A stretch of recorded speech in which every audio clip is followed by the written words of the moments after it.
নমস্কার, সুপ্রভাত। আমি অর্চনা, এসব মনের কথা ভাগ করি চ্যানেলের আরেকটি ব্লগে তোমাদের সবাইকে স্বাগত জানাই। আশা করি সবাই ভালোই আছো। আর আজ হলো বুধবার, শিবরাত্রি। তো তোমাদের সবাইকে জানাই শুভরাত্রির অনেক অনেক শুভেচ্ছা। আর এখানে ঝুড়িতে আকন্দর মালা, জবার মালা, বেলপাতার দুব্বা সব এসে গেছে। আমি উপোসটা করতে পারিনি, আমার হয়ে রূপু পুজোটা করছে। তো পুজো যোগাযন্ত্র সব রূপুই করছে। এখানে ঠাকুরের ফল মিষ্টিটা রইল, কেন নিচটা এখানে একবার নিয়ে নিলে অসুবিধা হবে। রূপু এখন এখানে বসে দুব্বাগুলো বেছে নিচ্ছে, তারপরে বেলপাতাগুলো ভালো করে বেছে নিয়ে যে বাটিতে জল আছে এখানে সব ধুয়ে নেবে। ওকে বলেছিলাম যে সব নিচে নিয়ে আয়, নিচে নিয়ে এসে ভালোভাবে বসে গুছিয়ে টুচিয়ে করে নে, কিন্তু ও রাজি হলো না। বলছে দূর, একবার নিচে আসবো একবার ওপরে যাব, অনেক অসুবিধে। এবার ও তো আর আমার মতন অত ইসে করে পারবে না, বাসনপত্র সব নামিয়ে ঠামিয়ে সব তো স্টোর রুমে আছে। এবার ওরও আবার পরীক্ষা চলছে, তো ওর ভক্তিতে যেটুক কুলোয় ও সেভাবে করছে, সেভাবেই পুজোটা হোক। ওর বাবা যেটুক জোগাড় করে দিয়েছে আর ও সেইভাবে সেইটুকুনি দিয়েই করবে। এখন দুধ, গঙ্গা জল দিয়ে ফুল দিয়ে ঠাকুরকে স্নান করাচ্ছে। ঠাকুরের স্নান হয়ে গেছে, এবার আকন্দর মালা ঠালা পরিয়ে ঠাকুরকে একটু সাজিয়ে নিলাম। আর এখানে মা তারার জন্য জবা ফুলের মালা নিয়ে এসছে বাবা, এটা খুব সুন্দর করে মায়ের গলায় পরিয়ে দেবে। আমি নিজে হাতে পুজোটা করতে পারছি না বলে মনটা খারাপ লাগছিল ঠিকই, কিন্তু ঘরে না এই মুহূর্তে বাবা তারকনাথের গান চালিয়েছে, কিন্তু গানগুলো তো তোমাদেরকে শোনাতে পারবো না, তাহলে কপিরাইট পড়ে যাবে।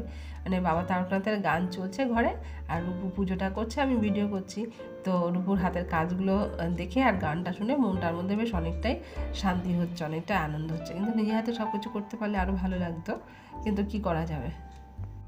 এবারে ভোলেনাথের মাথায় বেলপাতা দিয়ে দিল, একটু দুব্বা, আর ওদিকে প্রদীপ জ্বলছে, ধূপের গন্ধ, ধূপকাঠি জ্বলছে, সব মিলিয়ে ঘরের মধ্যে এখন বেশ মনোরম পরিবেশ। আর আমার ওপরের ঘরটাকে ঠাকুর ঘর করব বলে তো কত ভিডিওতেই তোমাদেরকে জানালাম, কিন্তু কি বলবো বলো তো, ঠাকুরের মনে ইচ্ছেই নেই ওখানে যাওয়ার, ওপরের ঘরটাতে। ঠাকুর ওই আমাদের সঙ্গে একসাথে এখানেই হয়তো থাকতে চাই, তাই কোনো কারণেই ঠাকুরের একটা আলাদা ঘর হয়েই উঠছে না। আর রূপু বটিতে অত কাটাচেরা করতে পারবে না, ফল টল বানাতে পারবে না, ওই জন্য ও চাকু দিয়ে ফলেরটা যেটুকু পেরেছে বানিয়ে নিচ্ছে। আর ও যেভাবে পারে, ওর মনে যেটুকু ভক্তি আছে সেভাবেই ও করুক পুজোটা।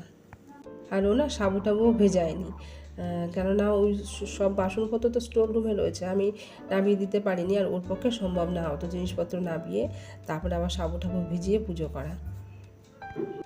আমাদের এইখানটাতে পুজো করতে অসুবিধা হয় ঠিকই, তাও কী করা যাবে, হয়ে যখন উঠছে না, ঠাকুরও কী চায় জানি না, এখানেই হয়তো থাকতে চায়, সেজন্য হয়ে উঠছে না, তো এখানেই থাক।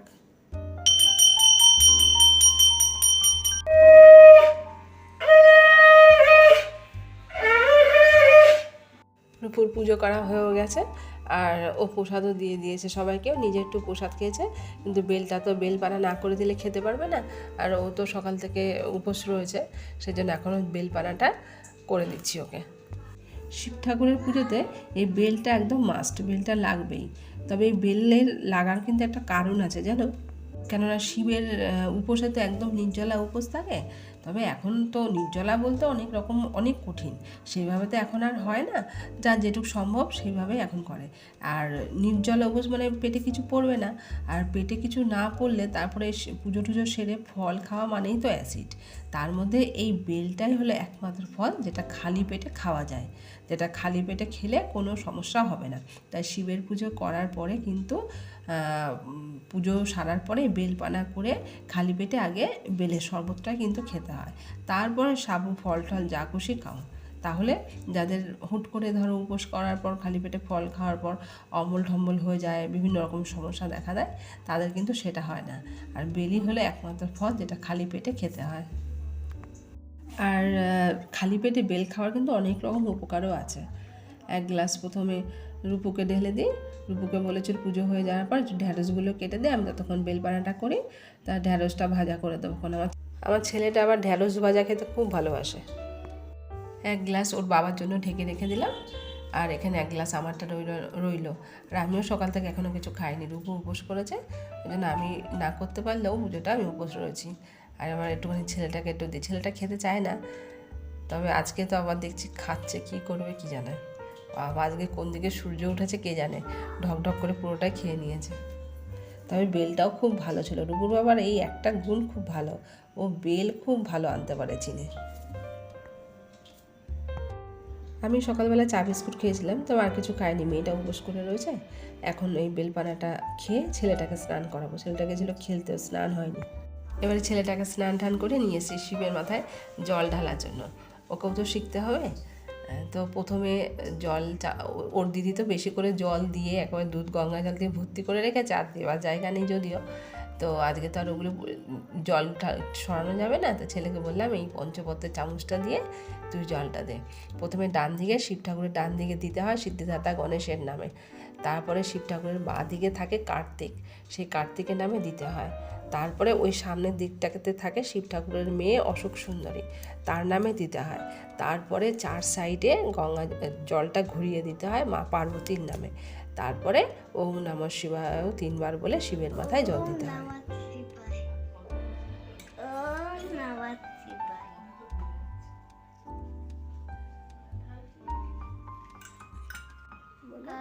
জ্ঞান দাও,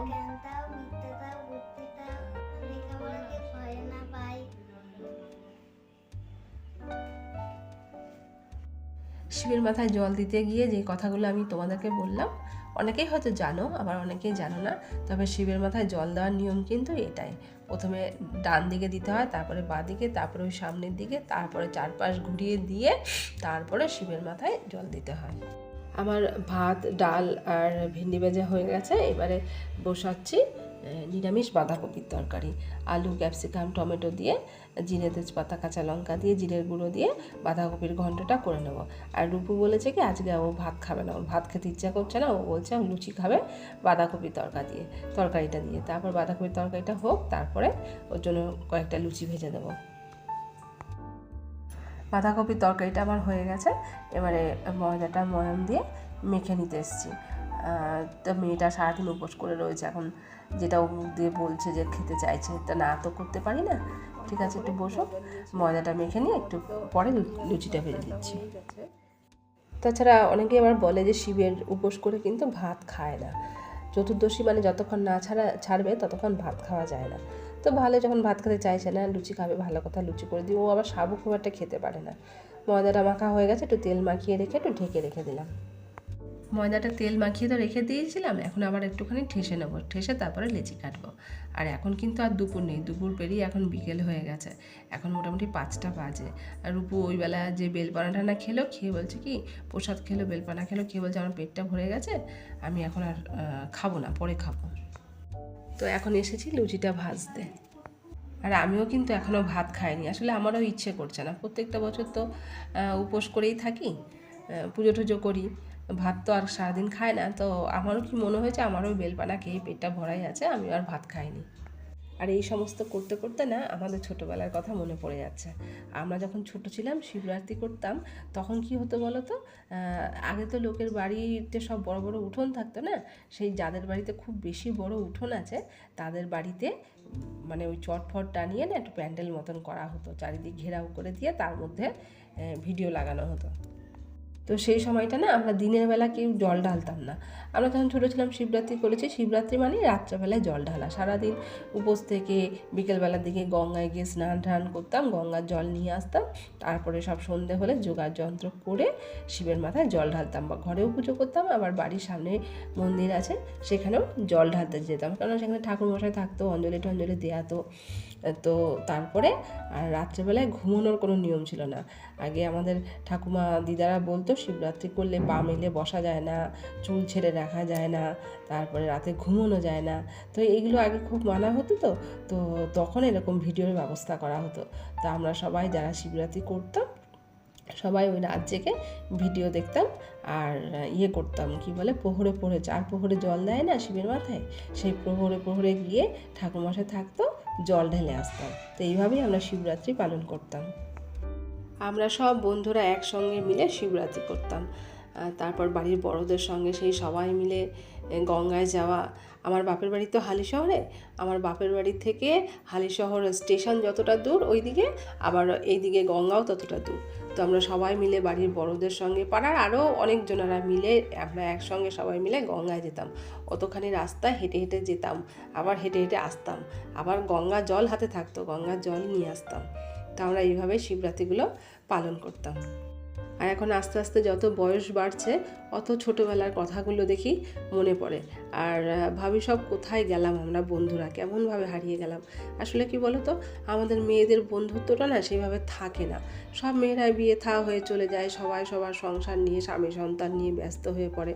কেউ আর সেইভাবে কারোর খোঁজখবর নিয়ে নেওয়া হয় না। কিন্তু ছেলেদের জীবনটা কিন্তু এরকম না, ওদেরকে তো আর নিজের বাড়ি ছেড়ে কোথাও যেতে হয় না, ওরা বাড়িতেই থাকে, তাই ওদের বন্ধুত্বটাও বজায় থাকে। আর এরকম প্রত্যেকটা অনুষ্ঠান এলেই না ছোটোবেলার স্মৃতিগুলো একদম চোখের সামনে ভিড় করে আসে। আর ছেলে মেয়েদের কাছে গল্পগুলোই করি। ছেলেটা তো কিছু বোঝে কিছু বোঝে না, খেলার ছলে থাকে, কোনো সময় আবার শুনে হাসে, আর মেয়েটা শোনে আর বলে, বাবা তোমাদের ছোটোবেলাটা কত ভালো ছিল, কত আনন্দের ছিল, আমরাই এখন যেন কীরকম। সত্যিই তাই, এখন সেই কোথায় গেল 5টা বন্ধু, কোথায় গেল একসঙ্গে উপোস করা, কোথায় গেল একসঙ্গে সব কুল খাওয়া, মাঠে খেলাধুলা করা, এখন আর সেরকম কিছুই আর চোখে পড়ে না। মানুষের জীবনটা ছোটোবেলার থেকেই যেন এখন পাল্টে যাচ্ছে, সবই অন্যরকম হয়ে যাচ্ছে। মানে প্রত্যেকটা মানুষের জীবনে যে একদম ভেতর থেকে আনন্দ, সেই জিনিসটাই যেন এখন কমে গেছে। যেইটুকুনি হচ্ছে সবটুকুনি যেন জোর করে হচ্ছে। যাকে সে সমস্ত কথা ভেবে আর চোখে জল এনে কী হবে, মন খারাপ করেই বা কী হবে। যখন যেমন দিন আসছে সেই দিনটাকেই হাসি মুখে বরণ করে নিতে হবে, তাহলেই টিকে থাকতে পারবে, না হলেই একদম দুঃখের সাগরে ভেসে যেতে হবে। যাকে ঠাকুরের কাছে একটাই প্রার্থনা, ঠাকুর নিজেও ভালো থাকুক, সবাইকে ভালো রাখুক, তাহলেই হবে। অন্ধকারের পথে কাউকে হারিয়ে যেতে দিও না, সবাইকে হাত ধরে আলোর পথে নিয়ে এসো তুমি। 4-5টা লুচি আমার ভাজা হয়ে গেছে, দাঁড়াও এবার মেয়েটাকে দিয়ে নিই। সারাটা দিন না খেয়ে রয়েছে, এখন তো খিদে পাওয়ারই কথা, 5টা বেজে গেছে। 4টে লুচি ওকে দিয়ে দিই, দেখি কটা খাবে। ও লুচি ঘরে হলে তাও খায়, কিন্তু বাইরে কোনো অনুষ্ঠান বাড়িতে লুচি হলে রূপু একদমই খেতে চায় না, বলে আমার একদম অনুষ্ঠান বাড়িতে লুচি ভালো লাগে না খেতে, ঘরে যাও ভালো লাগে একটু। 4টে খাবে কি না জানি না। একটু বাঁধাকপির তরকারি আর ভেন্ডি ভাজা দিয়ে দিয়েছি, আর ওই কটা লিচি পড়ে আছে, দিতে দেরি, ওর খেতে দেরি নেই, আসলে খুবই খিদে পেয়ে গেছে, এত সময় উপোস থাকার অভ্যেস নেই তো। মেয়েটা লুচি নিয়ে গেছে, ছেলেটা দেখে বায়না করছে, বলছে আমিও লুচি খাবো, আমার লুচি খেতে ইচ্ছে করছে। আর ওর দিদি ওর সঙ্গে বদমাইশি করছে, বলছে তুই কি উপোস করেছিস নাকি, তুই লুচি খাবি, আমি উপোস করে পুজো করেছি তাই খাবো, তোকে খেতে হবে না। এই নিয়ে শুরু হয়ে গেছে ঘরে ভাই বোনের যুদ্ধ। ভাই বোন থাকলে এই আর একটা ব্যাপার, আমাদেরও ছোটোবেলায় এরকম খুনসুটি করে দিন পার হতো। আমরা তো 2 ভাই 1 বোন, আমার দাদার আর আমার প্রচণ্ড লাগতো খুনসুটি। তাই ভাবলাম যে কটা লিচি আছে পরে, খুব একটা বেশি করে মাখে নিয়ে ওর জন্যই করেছিলাম, তো যে কটা লিচি আছে সে কটাও ভেজে ফেলি, ভেজে ছেলেটাকেও দিই, আমিও খেয়ে নিই দুটো গরম গরম, কারণ আমিও তো ভাত খাইনি। আর আমার ঘরের মধ্যে মাঝে মাঝে এই ছেলে মেয়ের খুনসুটি দেখলে না আমাদের ছোটোবেলার ভাই বোনের কথা মনে পড়ে যায়, আমরা 3 ভাই বোনে কী করতাম সেগুলোর কথা আর কি। তো যাই হোক, ভিডিওটা আজকের মতন এখানেই শেষ করছি। তোমরা সবাই ভালো থেকো, সুস্থ থেকো, সাবধানে থেকো, সবাই নিজের খেয়াল রেখো। আর শিবরাত্রি তোমাদের কেমন কাটলো কমেন্টে জানিও। আর ভিডিওটা ভালো লাগলে একটা লাইক শেয়ার কমেন্ট করে দিও। আর আমার চ্যানেলের সব ভিডিওগুলো দেখার অনুরোধ রইল।